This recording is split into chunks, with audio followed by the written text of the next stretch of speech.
안녕하세요, 루지입니다. 오늘도 돈에 대해서 그리고 자본주의에 대해서 얘기 좀 해볼까 하는데요. 최근에 전한길 강사가 자본주의에 대해서 얘기한 그 영상을 손수 필사를 해서 블로그 포스팅을 했는데요. 그 포스팅을 하면서 더욱더 돈이 얼마나 무섭고 이 자본주의 사회를 살아갈 때 어떤 마인드로 살아가야 되는지에 대해서 굉장히 많이 깨달았습니다. 돈은 굉장히 무서운 거예요. 우리가 지금 살고 있는 사회가 자본주의 사회잖아요. 자본이 지배하는 사회에 우리가 살고 있는 거거든요. 그러면 이 자본을 공부해야 되는 거죠. 즉 돈을 공부해야 되는데 우리 보통 사람들은 돈 앞에서는 고상한 척 하고 싶고 돈이 굉장히 급하지 않은 것처럼 행동하고 싶어요. 그러면서 내가 하기 싫은 일을 묵묵히 참아내고 스트레스를 받으면서 남이 세워놓은 회사에 가서 열심히 불평불만 다 참아내면서 일을 합니다. 남의 이익을 위해서. 그리고 그 이익의 일부를 우리가 정당하게 쉐어받는 것이 아니라 그냥 일정한 월급을 물가 상승률 정도로 받아내고 있는 거예요.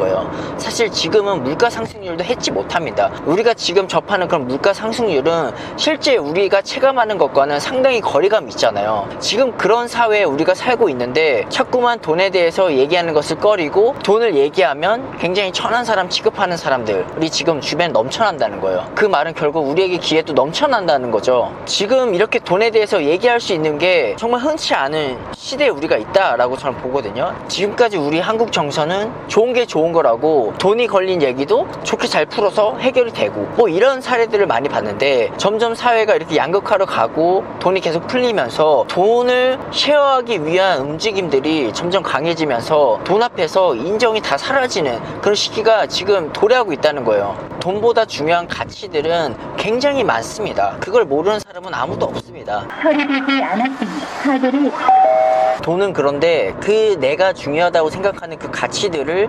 지켜내고자 필요한 수단입니다. 어떤 일을 하면서 수단, 즉 도구가 없으면 우리는 그것을 해낼 수가 없습니다. 원시 시대, 석기 시대에는 어떤 도구를 활용해서 불을 지피고 의식주를 해결했잖아요. 그럼 지금은 자본주의 사회죠. 자본주의 사회에서는 이 자본, 즉 돈을 수단으로 여기고 이 수단을 잘 활용하는 자만이 의식주를 해결할 수 있는 겁니다. 돈보다 중요한 가치가 많다고 해서 돈을 아예 멸시하면 돈 때문에 내가 지금까지 숭고하다고 생각했던 그런 가치들을 지켜내지 못하는 순간을 마주할 거고요. 그런 순간들은 한번 발생하면 계속 누적적으로 복리로 더 크게 발생이 되곤 합니다. 가난도 복리의 영역이라고 했잖아요. 내가 지금 돈이 없으면 앞으로 더 가난해지는 거고요. 내가 앞으로 돈이 계속 있으면 앞으로 그 돈, 즉 자본이 돈을 벌어들이는 그런 계기가 돼서 더 풍족한 삶을 마주할 수 있는 겁니다. 하루라도 젊을 때 그리고 이렇게 돈에 대해서 자유롭게 얘기할 수 있는 분위기가 조금씩 나타날 때 우리는 돈에 대해서 철저하게 공부하고 돈을 멸시하는 게 아니라 돈을 사랑하면서 가야 되는 겁니다. 분명 보세요. 지금 선진국들은 이렇게 돈에 대해서 자유롭게 얘기하고 실제로 전한길 님이 얘기한 것처럼 유대인들, 미국 인구의 0.5%밖에 안 되지만 미국의 그 부의 30%를 가지고 있잖아요. 유대인식 교육이 식탁머리 교육이라고 하잖아요. 밥 먹을 때 돈에 대해서 자유롭게 얘기하고 그게 이제 일상으로 연결돼서 주식을 사거나 창업을 하거나 그런 자산가들 그리고 자본가의 그 삶을 꿈꿔가는 그런 아이들 된다는 거죠. 그래서 저도 돈에 대해서는 철저하게 내 자식에게 가르쳐 줄 거고요. 내 주변 사람들에게 자꾸 얘기해 줄 겁니다. 왜냐면 이렇게 얘기를 해도 어차피 안 들을 사람 그리고 들어도 실천 안 할 사람들이 절반 이상이니까요. 그래서 우리가 실천을 하고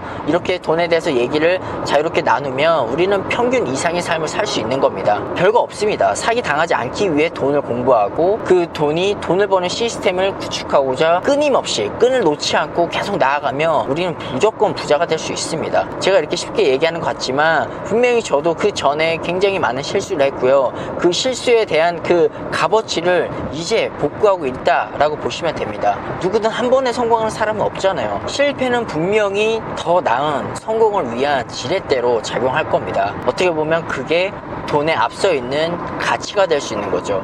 그 가치를 지켜내기 위해서 우리는 돈을 공부하는 거고 그 돈을 공부함에 있어서 이런 도구들을 하나씩 늘려가는 거고요. 자본주의 사회에서 그럼 우리가 무엇을 해야 되느냐? 초반에 하기 싫은 일을 꾹꾹 참아내면서 얻은 노동소득을 가지고 투자를 하면 되는 건데 그 돈이 쌓이기까지는 당연히 지속적으로 돈에 대해서 공부를 해야 되는 거고요. 지식도 어느 정도 쌓이고 돈도 어느 정도 모여서 종잣돈이 되면 그때 이제 실행에 옮기는데 그 실행 수준을 한 번에 돈을 벌겠다라고 가는 게 아니라 그냥 꾸준히 조금씩 분할해서 분산 투자를 하면서 계속 가는 겁니다. 실패를 해도 내가 일상생활에 문제가 없을 정도로 계속 키워나가는 거죠. 그 중에 하나가 내 집 마련이 되는 거고, 주식을 사서 모으는 일이 되는 거고, 창업을 해서 현금 흐름을 내는 일이 되는 겁니다.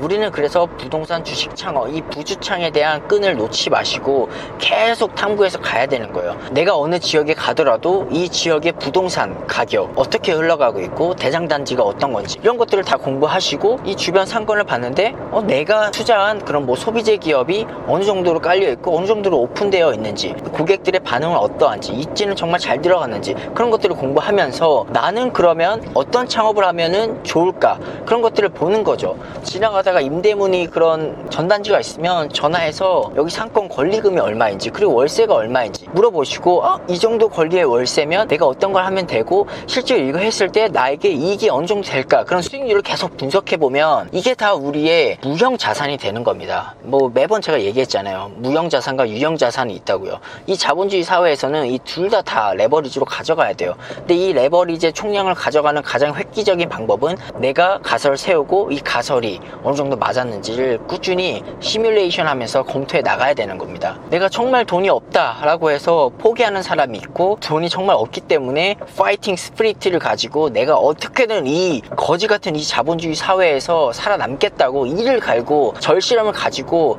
가는 사람이 있는 겁니다. 당연히 둘 중에 부자가 되는 사람은 후자임에도 우리는 이거를 쉽게 망각합니다. 왜냐? 내 주변 사람들은 보통 90%가 그런 식으로 행동하니까요. 그냥 지금 월급에 만족하고 지금 월급이 평생 내 의식주를 해결해 줄 거라고 믿으니까요. 근데 더 무서운 건 뭔지 아세요?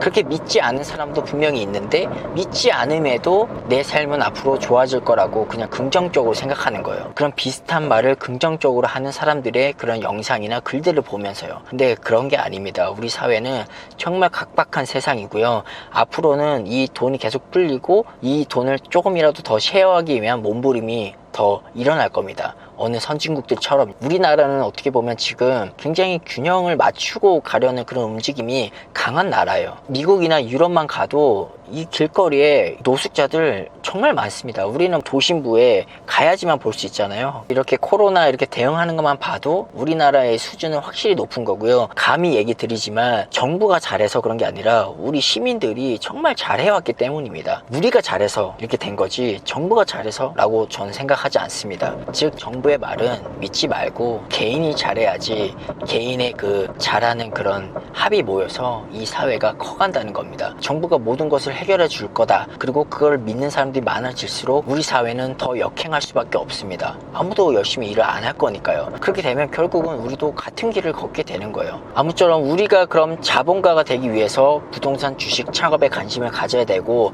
가장 쉽게 할 수 있는 게 내 집 마련이고, 그리고 내가 지금 속해 있는 기업보다 돈을 더 잘 벌고 그 기업이 내게 주는 월급보다 더 많은 배당금을 성장해서 지급해주는 그런 기업의 지분을 사서 모아가면 된다는 겁니다. 정말 간단한 거 아니에요? 우리가 스티브 잡스, 빌 게이츠, 앨런 머스크, 뭐 기타 유수의 1등 기업들의 그런 CEO나 회사 임직원들이 생각하는 비유, 저는 못 따라갑니다. 저는 정말 부족한 사람이고요. 부족하다는 걸 알기 때문에 저보다 돈을 더 잘 버는 기업의 지분을 0.00001%라도 더 쉐어하려고 몸부림치는 사람 중에 한 명입니다. 저는 기업 분석을 잘하는 것도 아니고 뭐 부동산에 있어서 누구처럼 막 데이터를 다 분석해가지고 세밀하게 보고 들어가는 게 아니라 사람들의 심리를 보고 지금 큰 유동성 장세에서 어떻게 돈이 흘러가는지를 보고 거기에 일부의 지분을 쉐어하는 쪽으로 자산을 불리는 사람입니다. 제 한계를 너무나 잘 알고 있고요. 그렇기 때문에 제가 뭐 잘나서 이렇게 얘기하는 게 아니라